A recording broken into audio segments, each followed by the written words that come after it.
Hello there, Matthew J. Elliott here, taking time out from doing British things like correcting people's grammar and, well, that's it really, to congratulate you, the listener, for selecting the True Blue Riffcast. Yes, you could have picked any one of the thousands of Riff Tracks themed podcasts on the web, but your perspicacity led you to seek out the number one Riff Tracks podcast, and for that, you should be commended.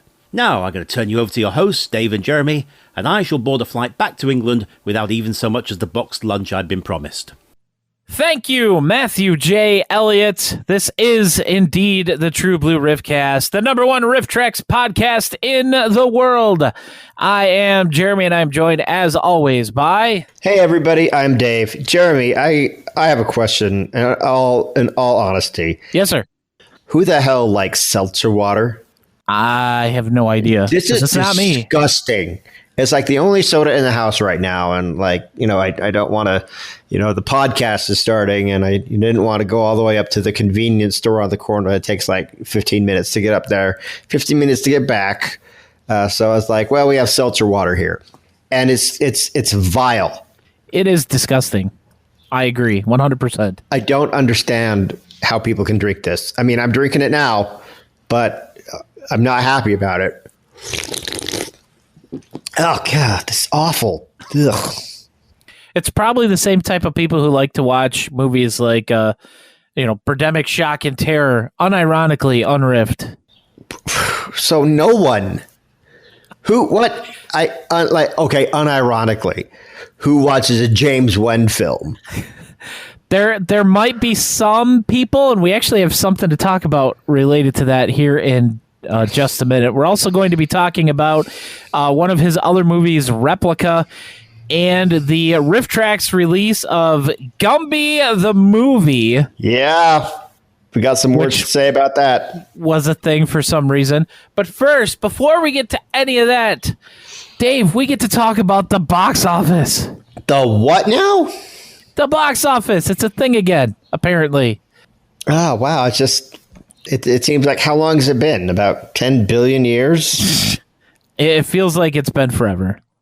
Like it's been at least a year, over a year since we've been able to even mention totals for this. So, but yeah, everything's opening back up. I even got theaters around here opening. In fact, Riff Tracks just put the tickets for their live show of Hobgoblins up for sale yesterday, and there's a theater nearby that I get to go to watch it. Wow. It's been like over 2 years since I got to go see the live shows.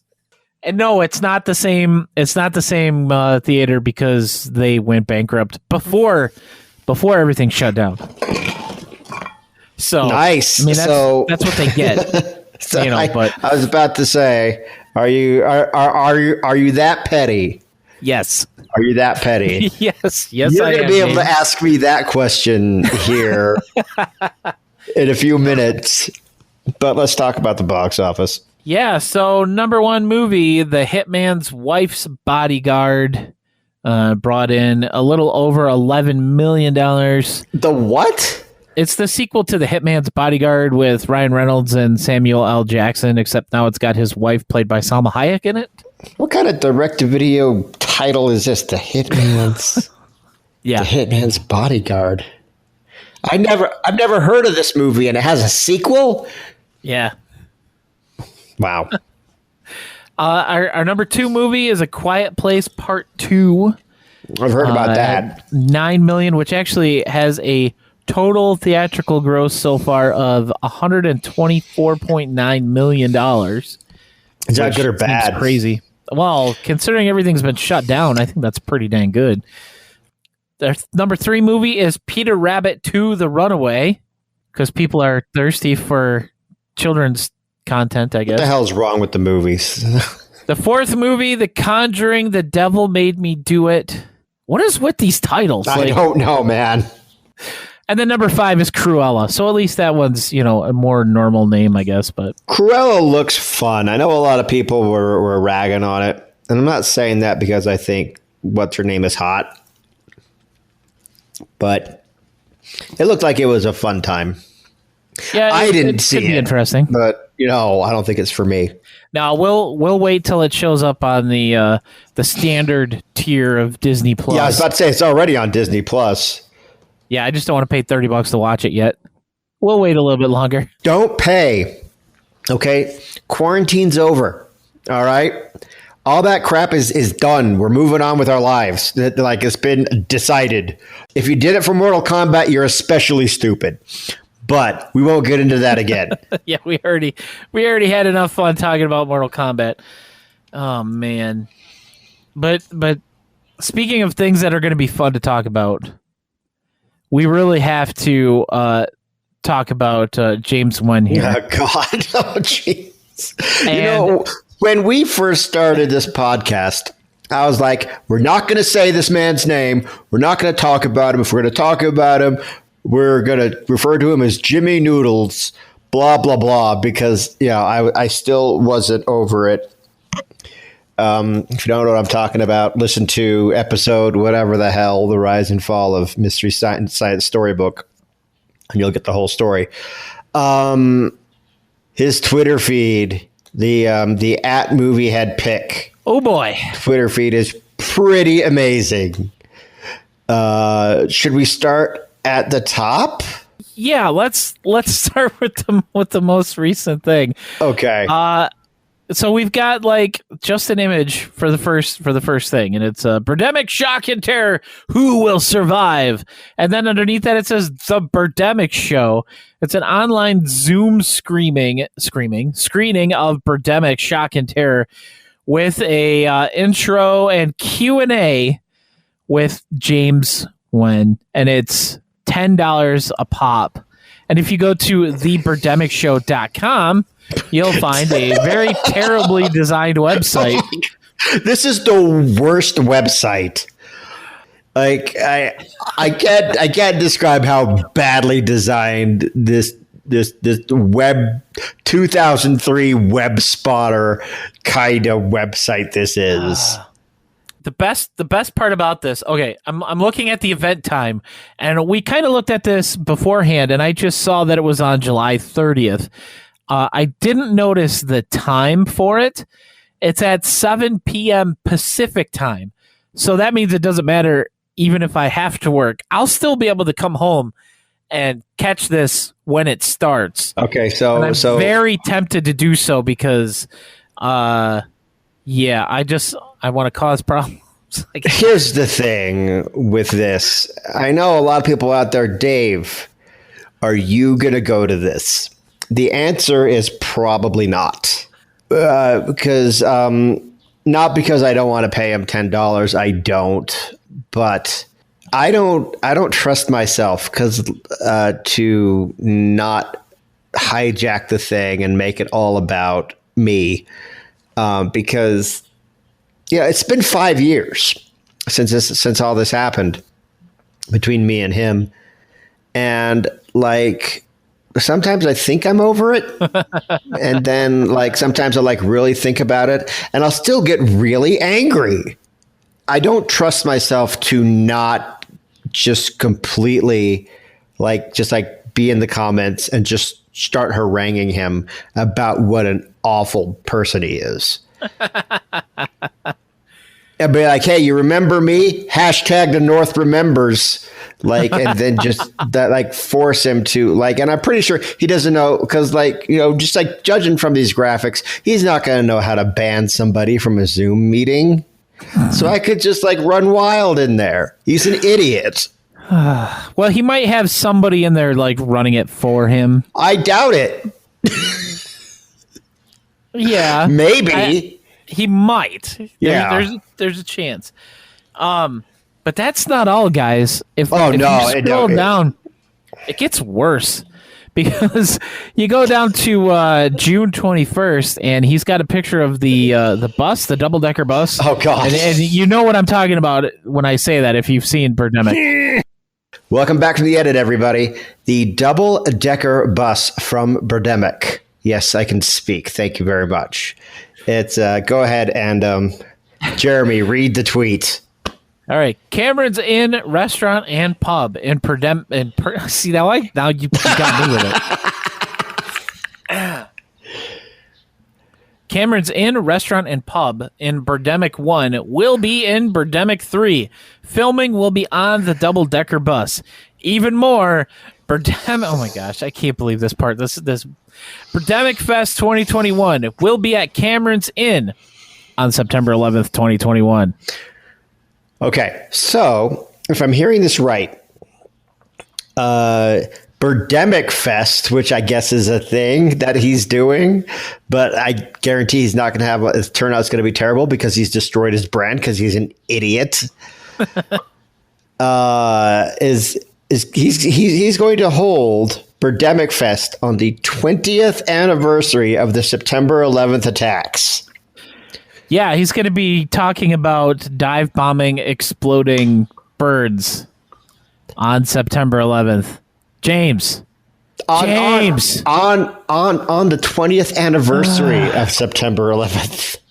James, no. Okay, and then we go down another tweet. And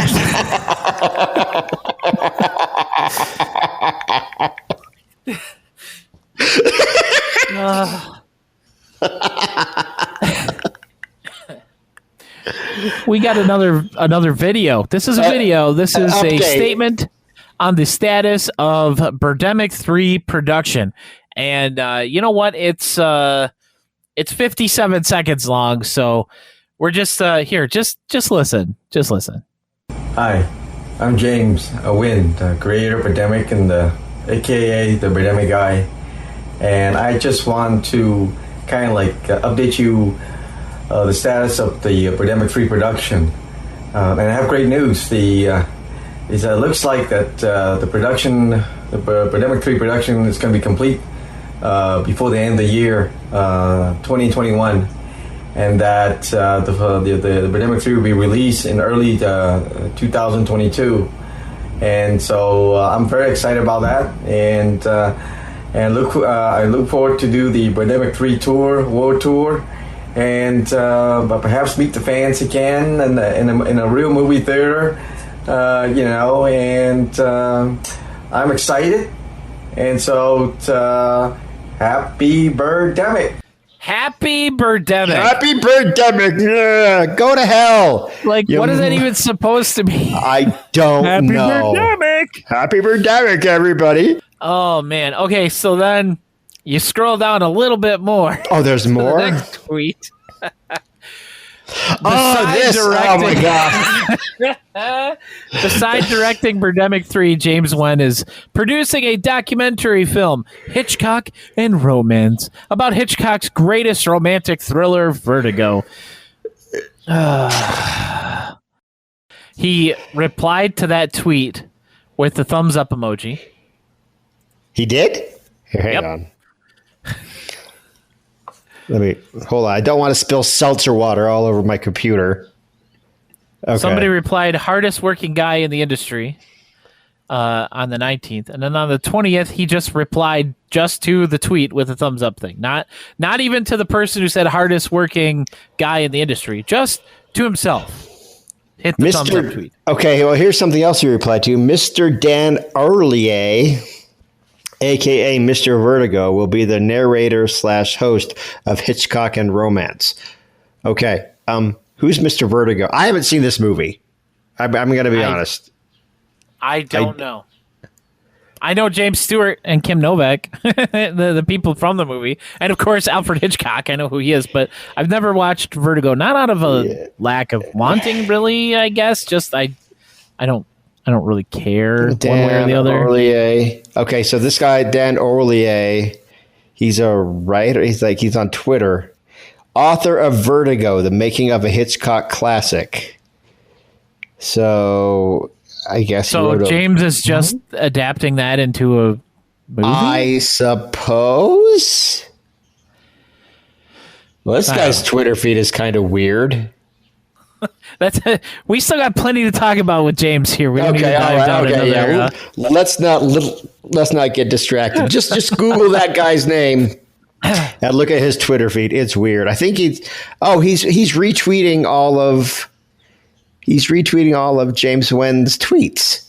Okay, yeah. So if you just go to @MovieHeadPick again, that's James Wen's Twitter account here.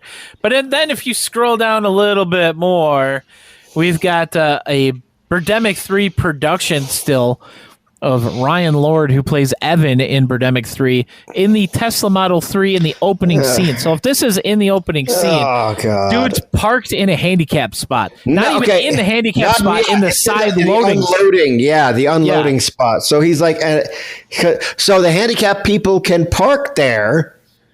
They just can't get out. And then there's another production still from May 29th. What? So I guess he is filming it. What so the hell? There's is that like a crew of 3 people? Because they're the actors. There's the sound guy. There's James. Not counting the actors, just the crew. Yeah. And then there's whoever took this picture. Yeah. Okay. So there's Jimmy Noodles behind the camera. Then there's the guy who played the detective in Replica, I'm assuming. Then Dr. Jones is taking the picture. Look how ramrod straight this Evan dude is just standing there. He's like at full attention. Yeah, he's like, look at this is my impression of an erection. I wonder if he's going to have the same walking problems as Rod. From this picture, it looks like that would be a yes. Yeah. Is he doing this ironically, the way people accuse Birdemic 2 of being, or? I don't know, because that's just going to make it even worse. I don't know. I'm not.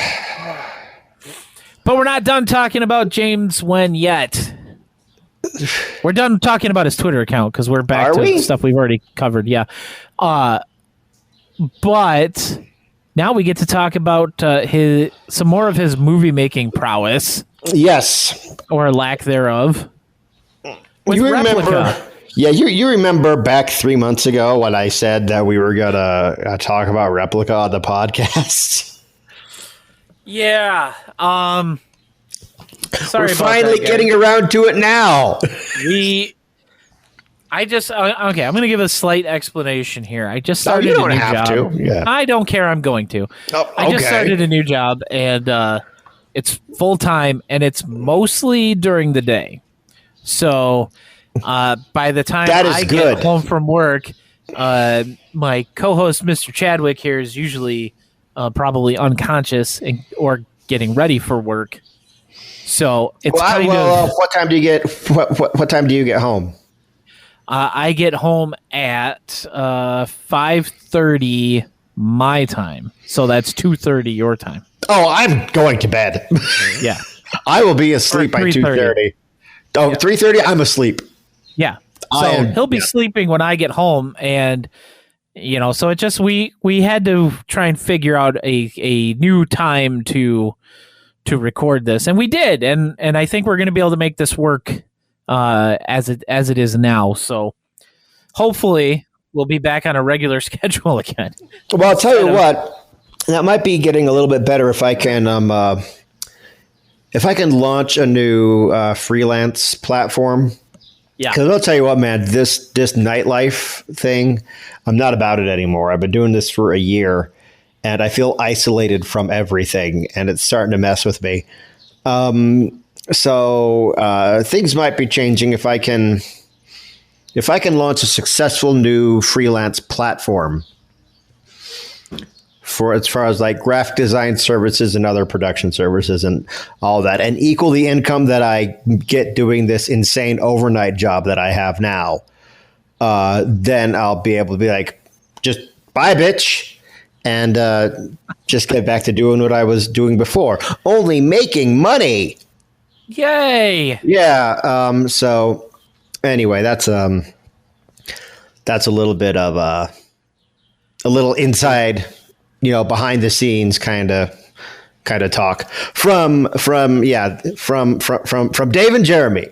Behind the scenes talk. Behind the scenes talk for Dave and Jeremy. No, also while I'm thinking about it, we're halfway through the year.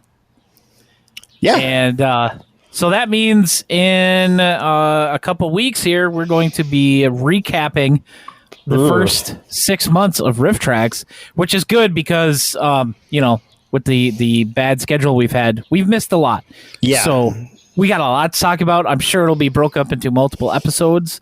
And, look forward to that very soon, at least a couple episodes from now. But back to Replica. Let's... Okay, so I watched this morning before we started the podcast.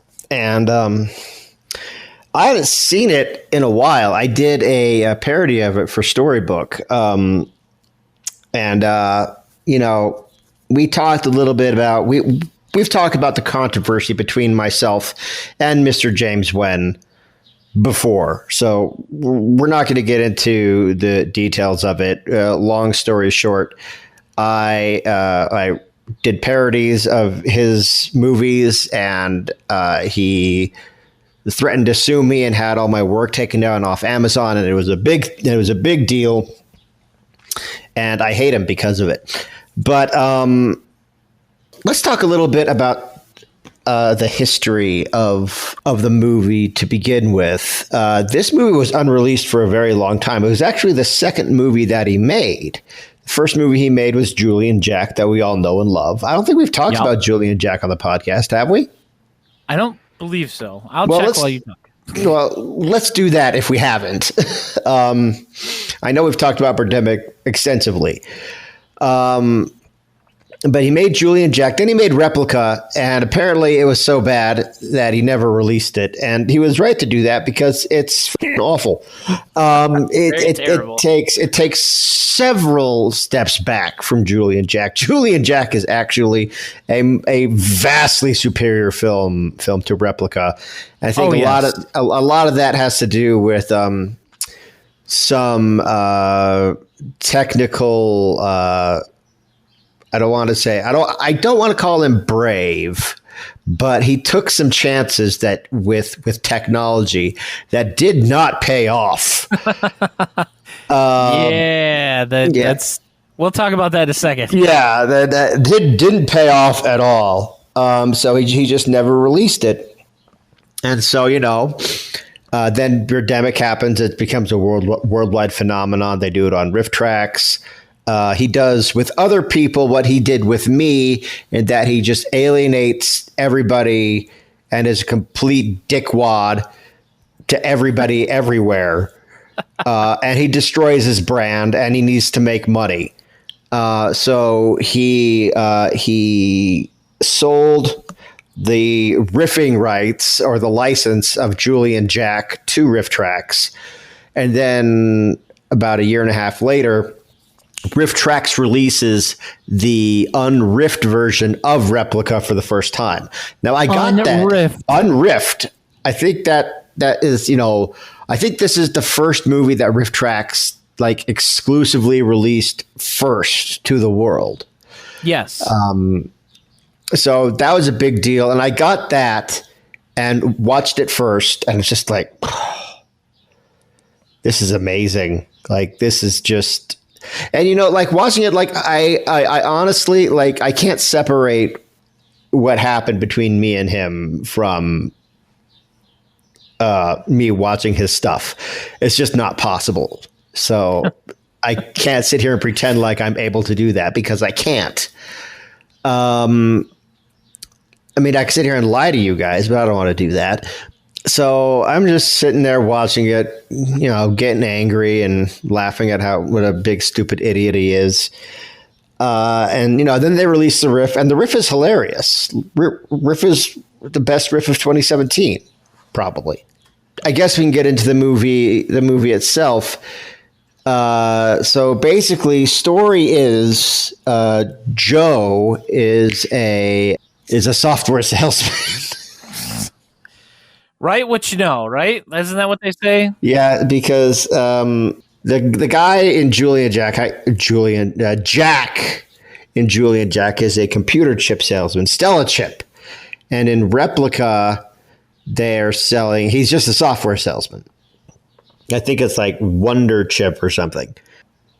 Joe is he recently has had a life-saving kidney transplant from his doctor, Dr. Evelyn. Now, Dr. Evelyn also runs Future Tech or some garbage. I just watched this and I can't remember the generic stupid ass names. Because it doesn't matter. Doesn't matter. With Dr. Evelyn who was his life-saving kidney transplant surgeon. She works with Dr. G at Future Tech, we'll call it. And Future Tech, unbeknownst to Dr. Evelyn, is cloning people. But this isn't revealed until much later. Yeah. So Joe is basically stalking his transplant surgeon. He calls her several times, asks her on a date. She keeps rejecting him, telling him like, "No, screw you, you're weird." Click. Or this is inappropriate. I'm your doctor. And so it's like, you sure are persistent, aren't you? I'm like, yes. Well, that's what stalkers do. They're persistent. They have no sense of boundaries and, taking rejection. And he's getting into trouble at work because he sucks at his job. And his boss yells at him, be like, "Hey, kidney transplant guy, Joe, if you don't start making your quota, I'm going to fire you. And I don't care if you're recovering from a kidney transplant." It's like, okay, fine, you dick. So instead of pounding the pavement or whatever, he decides to further stalk his transplant surgeon until she finally relents and says yes. So they go on a date and fall in love, it's all very meh. Because he starts dating her, I guess because of all the humping, he's in a better mood and he gets to he's able to close lots more sales. And in the next meeting, the boss man is like, "Okay, Joe, why isn't everybody else like Joe here? 2 months ago, I was going to fire him. And now he's the top salesman." And then Mike makes this joke, "beating out all the rest of the two of you." I remember that. Yeah. So there's two I haven't watched this, and I did not rewatch it for this. Yeah, but I enjoyed rewatching it. Now, I guess now is the before we continue on, because things get crazy at this point. I suppose now we should talk about the technical choices that James Nguyen made for this movie. The quote technical choices. Yeah, whenever they go into pretty much most of the interiors. Yeah, like a lot of the interiors. Well, okay, a lot of the workplace interiors. Let's say. Yeah, workplace interiors. James Nguyen uses this. This sort of like weird proprietary green screen technology, and he uses it very badly. Yes, he does.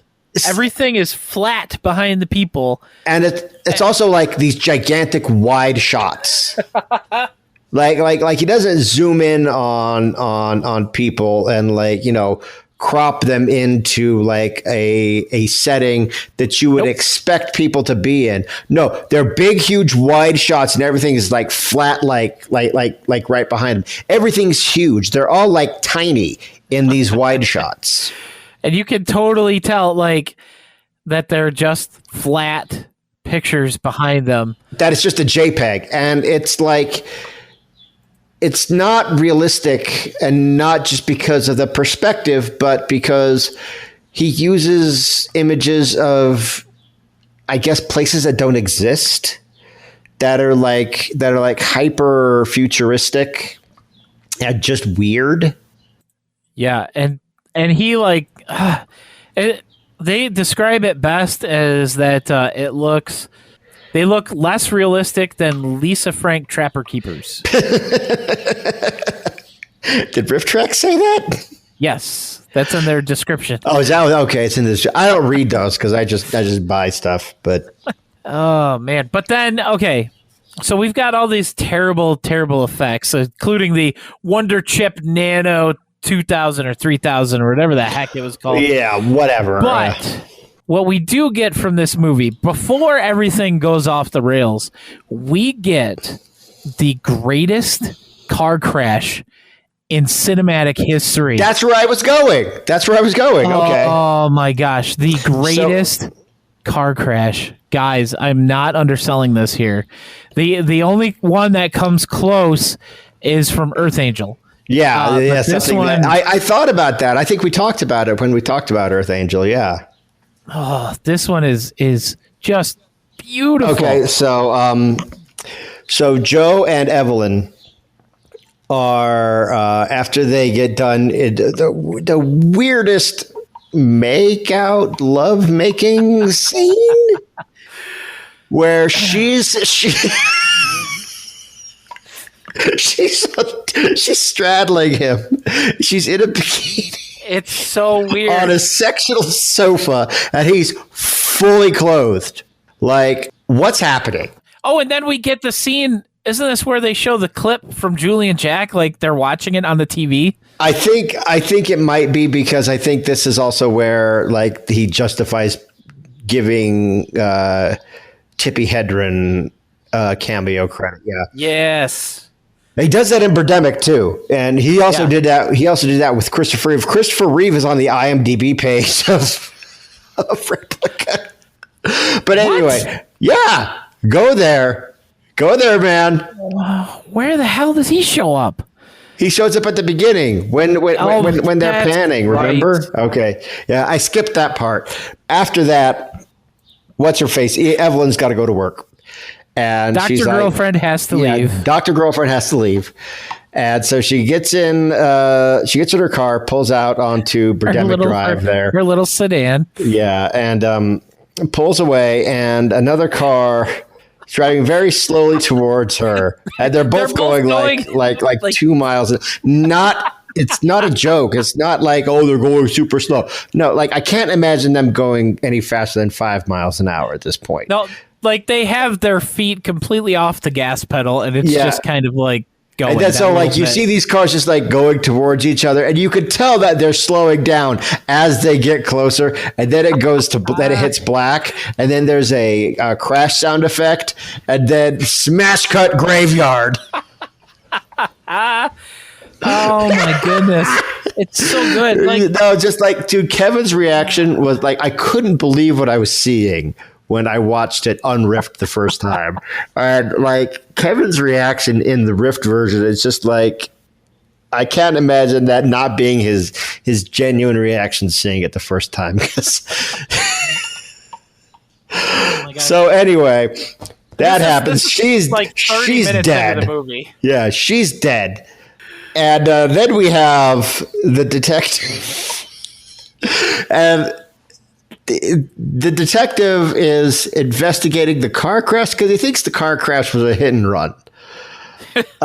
Which I don't understand how it could be, how you can wreck your car and then run away because your car's wrecked. Anyway, we didn't see it. It doesn't matter. But so he gets in there, and as far as anybody knows, it's a car crash, but this guy thinks it was a hit and run.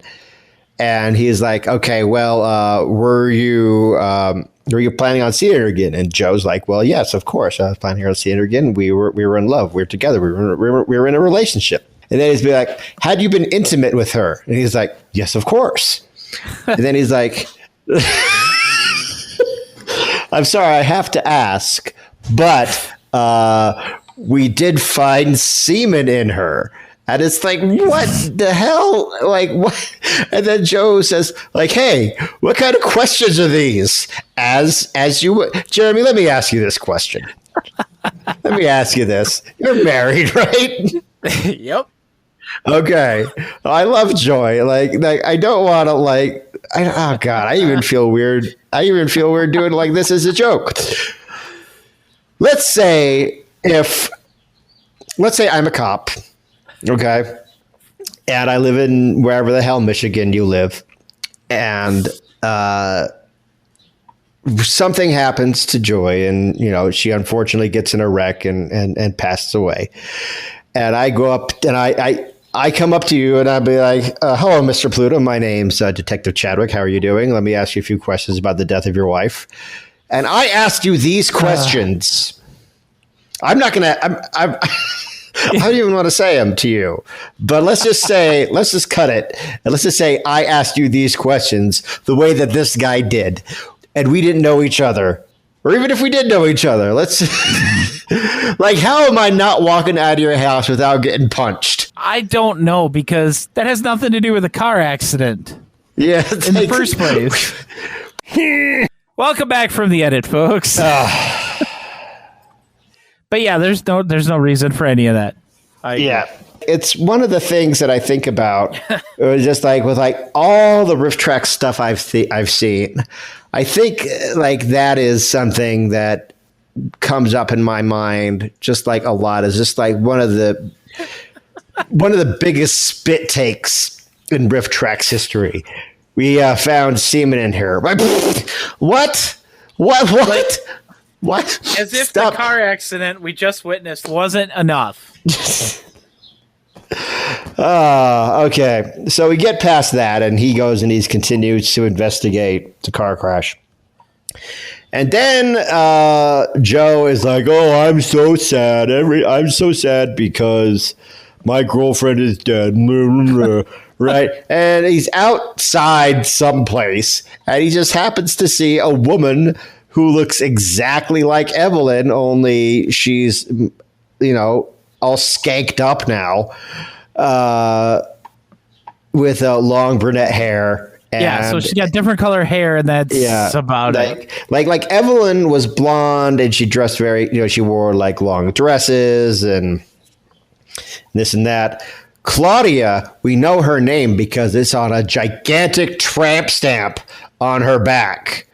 Like is it like this iron-on tattoo or whatever James Gunn got? It's huge, and it's better than the tattoo from Lichen Colony. Oh, where they actually like see, where it's not just like where they're just trying to like not actually apply it.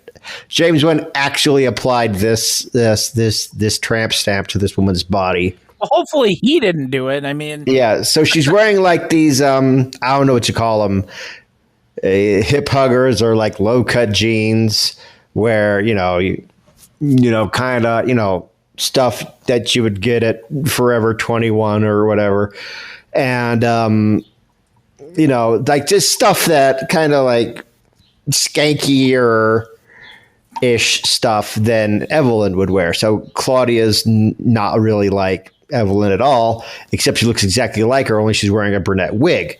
So he starts stalking that woman, follows her to a hotel room, and she's like, oh, and so he gets up to the hotel and is like, oh, you followed me, you creep. Come on in. Yeah, very realistic. Yeah. They start dating, and this is where the hero becomes like not the hero, because he starts like, hey, I want you to look more like my girlfriend that just died. And she's like, no, I'm Claudia, not Evelyn.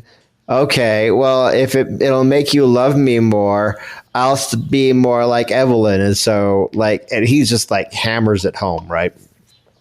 And there's a bit of a contradiction coming up upon the reveal that, oh my God, Claudia's a clone of Evelyn. Now, for I'd say for about 10, 15 minutes in movie time, Joe was just hammering Claudia to be more like Evelyn. Yes. Right. Yeah. He was very much grooming her into this other person. Yeah. So, and then when she finds out that, hey, I'm actually a clone of Evelyn, he flips out.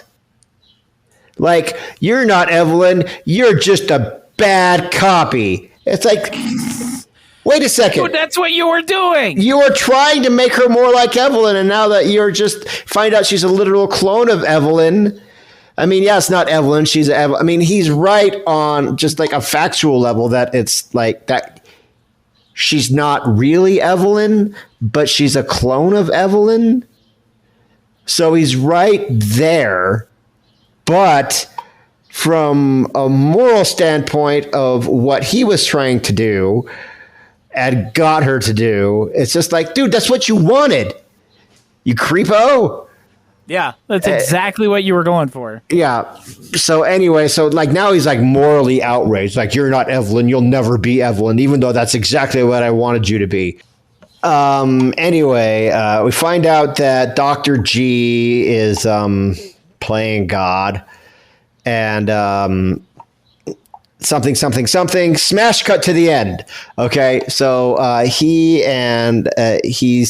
he takes Joe and Claudia hostage, and he goes off on this weird atheist rant. Yeah, it's so bizarre. What, I don't get it. Like, I'm not sure what Jimmy Noodles was going for in this. It's the weirdest thing. And then Seaman Man shows up, shoots Dr. G. He dies, and Claudia dies, and it's a big, sad ending, the end. James, no. I don't understand what the point of this movie was. Cloning is bad. I don't know. But what Joe was trying to do with his grooming of Claudia, I don't know, like, is that worse? Yes. Like, but does James Wen know that? Probably not. Just it makes me wonder if never mind. I'm not gonna say it. So, welcome back to the edit, everybody. I've grossed Jeremy out. Very much so. Replica, if you haven't seen it and you don't want to buy it, if you have the RiffTrax Friends subscription, it is on there to watch. Yes, it is. And so, go watch it that way if you don't want to buy and have digital rights to a James Wen movie, another James Wen movie. I own this movie riffed and unriffed, so we don't even have to ask, like, would you watch this movie unriffed? It doesn't matter. It's irrelevant because I have watched it unriffed. Yes, same here. I have watched it unriffed, and I probably won't ever do so again. But I think that's enough about James Wen here. And now for something completely different. Yay! Now we get to talk about claymation. Oh, jeez. Yeah, this one is... We're talking about Gumby, folks. Gumby the movie. Gumby the movie. Now, we do have some history with Gumby in this fandom with Mystery Science Theater and Season 9, where we got... That just squares my breasts. Yes, the short robot Rumpus. Right before the Screaming Skull. But yeah, so we do have a history of Gumby being riffed a little bit. But this movie, we just have to talk about the movie because... Yeah, let's talk about the history of the movie itself. It's very weird that this movie was even made. Now, this movie was finished in 1992. And it sat on a shelf for 3 years until they found a company to distribute it. And it was distributed October 4th, 1995. Now, here's the thing. Now, before you continue, Jeremy. Yes. When I found out that this was released in 1995, I was like, 95? I was 95 for me. Like, I remember a lot about 95 and the movies that came out that year. Like Mortal Kombat. I think, why don't I remember this coming out in in theaters? I had a theatrical run. I was like, how could I have forgotten this? I wasn't that young. I was 14. Yeah. Do you know why? Because a month later, Toy Story came out. Yep. And completely made claymation irrelevant forever. Yep. We never got another California Raisins Christmas special again after that. Yeah. But I mean, okay, in the year that Mortal Kombat, Die Hard 3, Clueless, 7, all these movies were coming out, there's also Gumby. Gumby 1. Okay. Gumby 1. Yes, they called it Gumby 1 on the title screen. This movie made $57,000 in the box office, and it had a budget of $2.8 million. Oh God. Oh my God, I'm so embarrassed. Like, I'm so embarrassed for Art Clokey. If this movie would have been made like 30 years prior, even a little bit closer to when the Gumby show was a thing in from 56 to 50s and 60s, yeah. 60s, yeah. Like, then maybe it would have done better. At least a little bit, right? Because it's more relevant. It would have to. Than waiting 30 years to make a movie.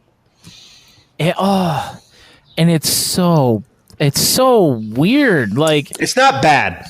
It's like all the claymation is well done, as you would expect. I mean, but it's just the plot of the movie. It's incomprehensible. There's kind of one. We could sit here and try to dissect, like we usually do with these movies, and go through like the events of Gumby the movie.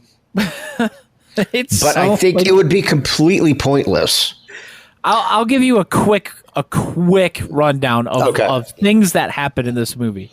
Okay, so Gumby and Pokey fly down from the moon as clay slabs, and they turn into Gumby and Pokey. And Gumby has a band, the Clay Boys.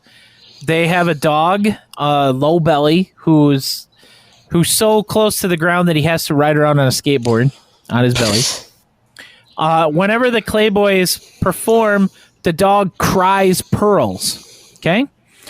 So as they're riding around in one of the books that they travel into down on the farm, what is that about? I don't know. That was like a big thing, I guess, in the old show. They could just go into books and go through the stories. But we see a savings and loan building, and then we see an old lady passing out when she checks her mail, and they wake her up, and it turns out, the savings and loan, they're taking the farm because they didn't make the payments. And they're like, oh, well, that sucks. Okay, bye. And they drive down the road, and they see like 4 more old ladies passed out in the road because their farms are all getting taken over. So all of a sudden, we get into subsidized farm loans.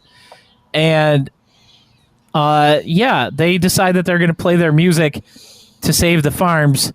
And then how does they that get captured. Yeah. They get captured, and they make robot duplicates. And there's a laser sword battle, we'll call it, where Gumby gets sliced up into like 7 pieces and turns into a bunch of little versions of himself and runs away from the robot Gumby. Because every part contains a hole. And they end up melting the robots. They get them a little bit wet, and they like melt. Mm-hmm. And one of the characters, turns out she can fly and shoot goo balls at people out of her mouth. It's just insane. And that's the movie. And then they saved the farm because the dog cried enough pearls, and they had a television appearance, and the end.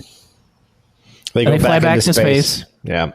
You're at the end, and you're just like, what did I just watch? Okay, here's my defense of the movie. Is that it's not about whatever the hell you just said. What this thing really was, it was just a showcase for what Art Clokey and his crew can do with claymation. Because I don't think that there's a longer piece of claymation feature film than this. If there is, I wouldn't know what it would be. I mean, like, what other big claymation franchises are there that you could name right off the top of your head? That's not Gumby or the California Raisins. Yep. I got nothing. So, I mean, as far as it being a showcase for the art form, which is a valid art form, it holds definitely. up. You know, it's like if you're into that, it's impressive. As a theatrical experience in '95, No, no. Sorry, it Yeah. doesn't make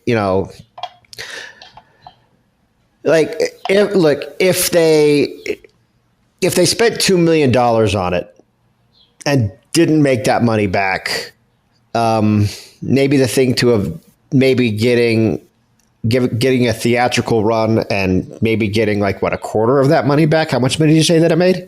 It made $57,000 out of a budget of $2.8 million. So, yeah. So, oh man, I can't okay. So maybe they thought they were gonna make more money than they did, but they got to recoup some of that $2 million. And I don't know, man. That just seems like we never saw any claymation after that, really.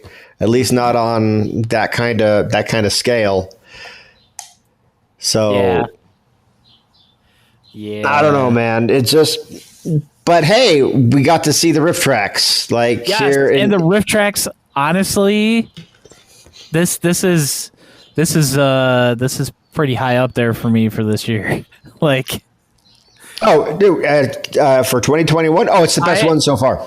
This beats out Shrunken Heads for me. This beats out Shrunken Heads, Fungicide, and Double Dragon. Mm-hmm. Which are all great riffs, and we'll talk a little bit more about those when we do our recap in a week or two. But man, this movie. The other thing I want to mention in this movie is there's human characters in this movie, and they are disturbing. They creep me out. I'm not gonna lie. I do not like the humanoid. They're a little bit more they're not the same models they would use in Davy and Goliath. No, they're more realistic, which is a bad move. Very detailed. Yeah, which is a bad move for this style. Yeah, you don't want to do that. Yeah, no, it's not right. It's not right. Everything about this movie is just not right. But it's a great riff. It is so good. I recommend it. I would not watch this movie unriffed. What about you? No, sir. I don't think I would be able to make it through this movie unriffed. And I mean, I can't even watch anything Gumby wise, shorts or anything unriffed. No. Big no.